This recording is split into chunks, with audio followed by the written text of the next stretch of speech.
Hi YouTubers! Now today we're again on to knife making, and I have already two started pieces. They are heat treated in a vacuum oven. It's a stainless steel boiler N690, and what I'm going to do here is I'm going to put on the handle scales with lots of rivets, as you can see. And on this handle scale we got a stabilized Pinecone in blue metallic in the backside scale, and on the other knife we're gonna go blue stabilized Giraffe bone. Here's the other scale. I color rated it a little bit more, so it's gonna suck up a little bit, and when I grind it down the color will disappear here and will be white again, as you can see here. And I hope I get some nice pattern out of the giraffe bone. You can never tell that before, but here we already see pretty nice pattern, and thickness is the finished thickness of the knife. What I'm gonna do next is I'm gonna polish them up, hand polishing everything by hand from 320 grit. I start, go to 400 grit, and that's it. On this knife, so I want to make some nice grinding lines, hand grinding lines. They look pretty awesome. And here the red coloration I'm going to leave a little bit. You're going to see how that looks. And yeah. Okay, now thought I'm going to show you once more how I do my polish on the knives. It's pretty simple, pretty easy. I have this wooden board down here. It's a plywood board. It has a curve on the one side and a straight line on the other side. That's for straight santoku knives or whatever here. And this line is for knives like this. As you see, it fits perfect. One main important point on this piece is the safety. So if you have a knife clamped in a vise, it's a very dangerous thing to do, because the knife is fixed. The knife is really fixed. If you slip anywhere or anyhow, you do anyhow a mistake or whatever, and you fall onto the knife, it's very, very, very bad, because it will hurt you a lot more than when it's not fixed, you know, because it's stiff in there. If you hit against it, it won't go away.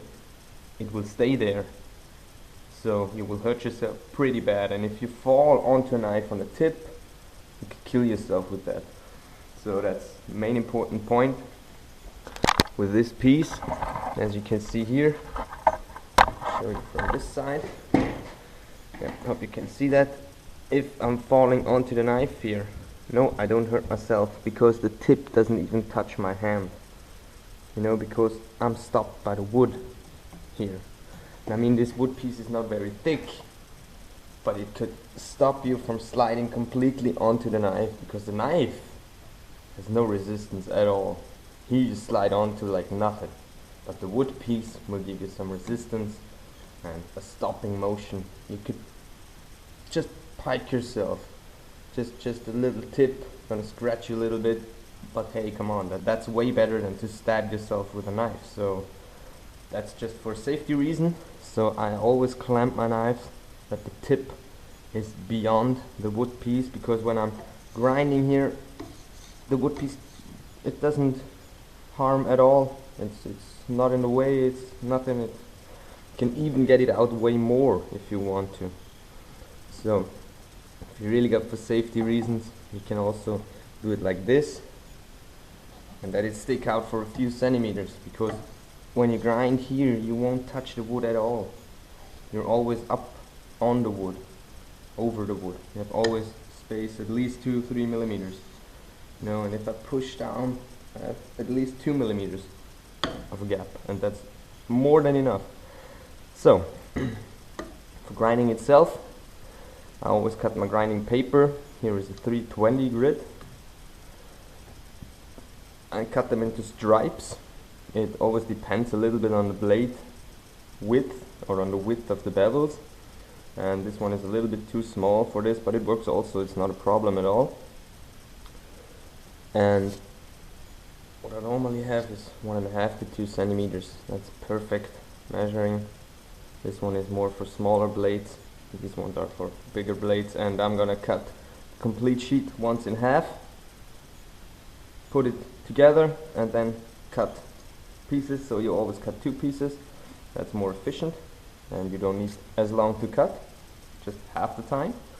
And what I'm gonna do is I'm gonna take this wooden piece, which is extremely easy to make, really extremely easy.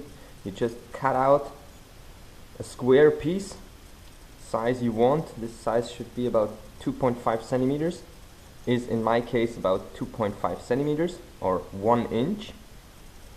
And the thickness of the wood was, I guess, 16 millimeters.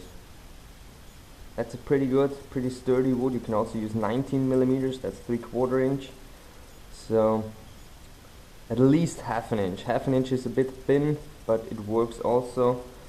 But better use a little bit thicker. You can also use simple wood, but with simple wood it's not as good because the grain of the wood will get some riffles in there, and then your polishing doesn't work as well as with the plywood. So you need a hard, nice surface. Best are the coated ones with this brown, dark brown finish. They're very sturdy, very hard. And what I just do is I take this piece in the middle, it's about 5 centimeters, 4 to 5 centimeters, always depends on what you like, what you want. And here I also make one for very wide knives, it's about 7 centimeters. And then I'm gonna round off this piece here. You can do it with an angle grinder, with a file, with a rasp, with whatever you want. Just round it off a little bit so you feel comfortable to hold it. That's everything. You can leave it square too, it's no problem at all, but it's not as comfortable to hold. And if you grind longer times, you will feel it. You will make it round. I swear, I bet with you. This side is rounded out for the ricasso lines, and this side just leave left square and deburr it a little bit, that's all. And on the other side, I glue the leather on. Why did I glue a leather on? So this surface is a little bit softer than the wooden surface, because leather is a little bit softer and you can make indentations into it very easy. And if you have a rounded surface on a knife, you mean if you don't have a crisp bevel line like this, if you want to let it go over and don't have a crisp line or a line at all, then you take the leather side and grind it with the leather side, because the leather side rounds it out way more and makes one even nice surface out of everything. And the wooden side is here to crisp up the thing. You know, here you have only, you're grinding only on the wooden surface and only on the bevel surface, and then I take it flat, I only grind on the flat surface and not on the bevel surface, so I get a crisp line into it. Yeah, now how I use these pieces, this side should face to the ricasso, and I'm going to take my paper stripe, fold it over here, fold it over here, that's it, fold it back here to hold it, and here I'm going to push my thumb against it, my 2 thumbs, and here I'm going to push my fingers, index fingers onto it, and then what I'm going to do, just slide forward and backward. As you can already see, scratches are starting to disappear, and you get a nice grinding line into the whole thing. And you do that as long until the sandpaper doesn't bite anymore. You will feel it stop to bite. At least on this hardened steel, it works very fast till the grinding paper is dull. I'll show you.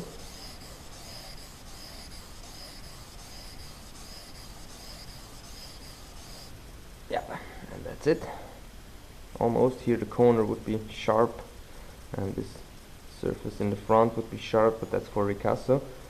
And here in the whole back it is a little bit sharp. And I use that again, so I try to not waste a lot of writing paper. I mean, it's very cheap. If you think about it, one page of it, of sandpaper. It's about the size of a page, and it costs about $1. Let's say it costs $1. So you get about 15 of these pieces per half. So 30 pieces out of one of these. So one of these strips costs you about 3 cents if you buy expensive grinding paper. So 3 cents, come on.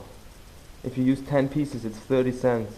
So don't get wasted on that one. Just use grinding paper, always keep it fresh, always keep it sharp. You're way faster, you have way less problems, and as I said, you go on way faster and it works way better. So what I'm going to do is I'm going to polish it up like this with 320, as I said, right now, next with a 400 grit. And when I'm finished and every scratch, every cross scratch is out, and we have a real nice polished surface line, grinding line, then I'm going to put it from the back side to the whole front in one motion. One nice motion, and then you get a real nice surface finish. And to make the ricasso, I always lift the back side. That's a really important point. If you let the whole piece down here and go to the ricasso, it will lift up your grinding piece. You know, overdone said. Show you a little bit deeper down here. It will lift up, the ricasso will lift up the front piece. So as you see, the back piece is only on an edge, on this little edge here. And if you make the ricasso like this and don't lift it up in the back to make the ricasso, you will have some nasty grinding lines about the width of your grinding piece away from the ricasso. You will have some nasty lines which you have to polish out in the end. And those are very hard to get out because your surface was already finished and you ground down deeper with the same sandpaper. So if you grind them out, you will have a slightly valley in there. You know, it's coming flat, going down, going up, and then the ricasso. So that's not what you want. So remember to always lift it up in the end when you come to the ricasso. And that's why I make the ricasso by itself, and only the ricasso like this. I'm going to take away my hand here and just grind into the corner up to the very last tip here on the ricasso line, and that's it. Don't go too much because then you scratch the surface up here, and try to get your ricasso nice and clean, free from scratches, and that's what you want. Yeah, and then at the surface, as I said, I'm going to start here, pull it down, lay it flat, and push it out.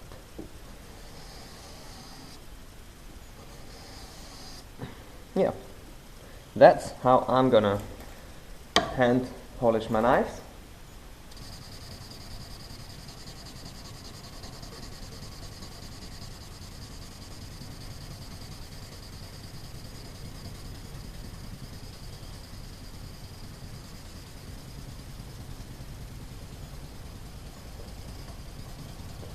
And please, don't do it like me.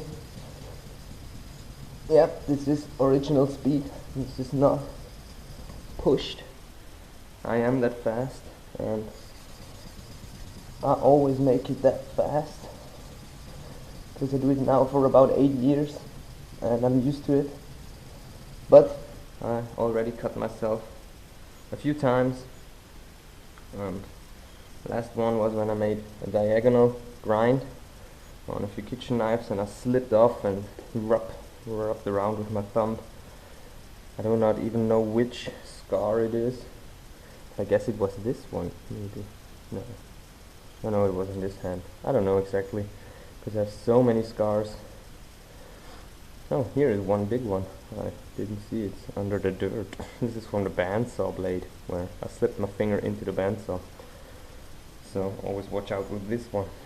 And here we got 1, 2, 3, 4, 5, 6, 7. This little one. 7 scars only on the thumb. So I mean, that tells you I'm a knife maker. But no, most of the scars are not from a knife, I tell you that. And as I said, always watch out if you're new, if you just started it, always go slow. Just go at that speed, more than fast enough, and you will be way more concentrated on the work, and hopefully you will not cut yourself with a freshly made knife. Okay, now that's it for part 1. Please click here if you want to see part 2. Don't forget to subscribe, give me a thumbs up, and thanks for watching.